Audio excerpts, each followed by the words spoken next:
blocking, dodging, rolling, and throwing.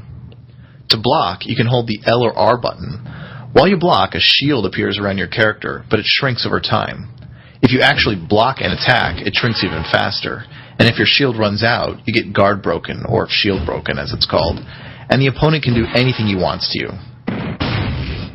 So don't let that happen. This means you shouldn't try to block too much, and if your shield is getting low, try to maneuver away for a moment to let it recharge. In this example, blocking the 2-hit sequence from Marth results in you getting guard broken. But avoiding the second hit allows you to be safe, and even to retaliate. When your shield shrinks, it also protects your character less and less. Notice how a big shield is able to block Snake's down+A sweep attack. But if your shield is smaller, even though you're holding the block button, you'll still get hit by that same attack. In any fighting game, when you block an attack, you are briefly stuck in block before you can move or attack again. This necessary mechanic is called block stun. In Smash Brothers, block stun is shorter than in most other fighting games. What this means is that even though blocking has all these drawbacks that I've just talked about, it's actually really powerful. You can block an attack, and often you'll be able to hit the opponent back before his move recovers. Or you can block and throw the opponent guaranteed sometimes. So while it's dangerous to block too much, you really should learn how to block and retaliate, because it often gets you guaranteed damage. Perfect shielding. Right when you press the block button, you have a very small window of time where your shield is more powerful. If you block an attack during this time, meaning you press that block button right at the last moment before the incoming attack touches you, then we call that perfect shielding.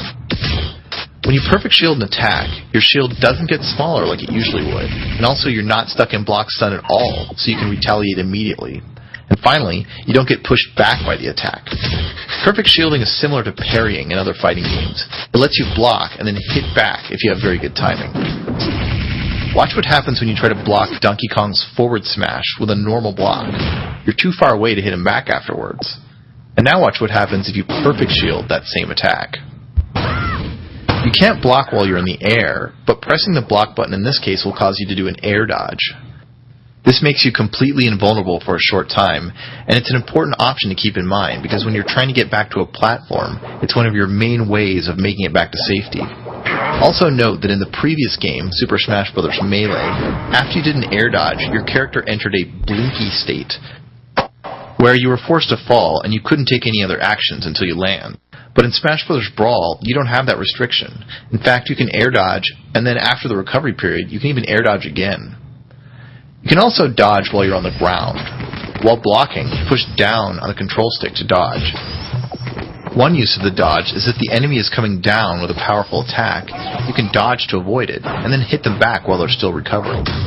Another option you have while blocking is rolling. To roll, hold left or right of the control stick while you're blocking.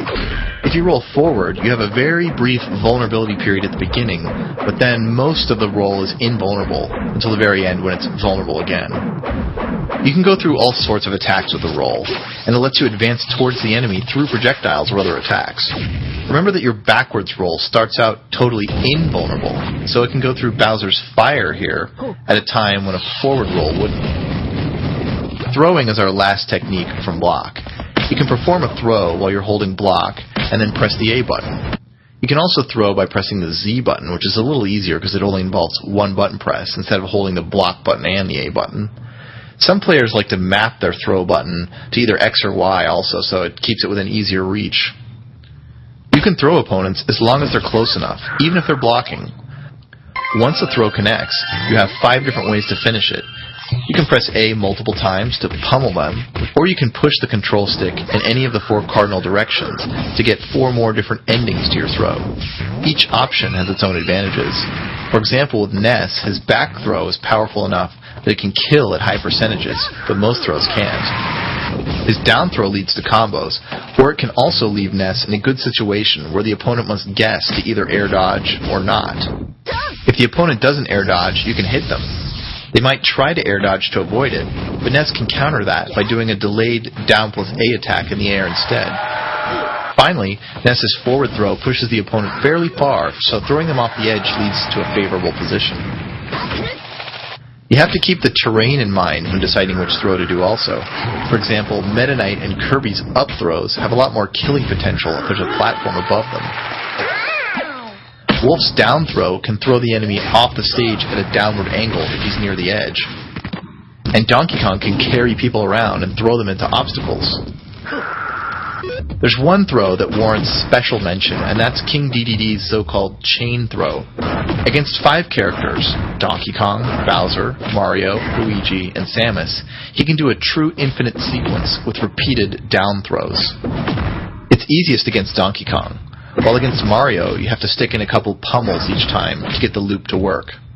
Against many other characters, he can't quite infinite them, but he can repeat the down throw over and over until he reaches the edge of the stage. It's a deadly technique.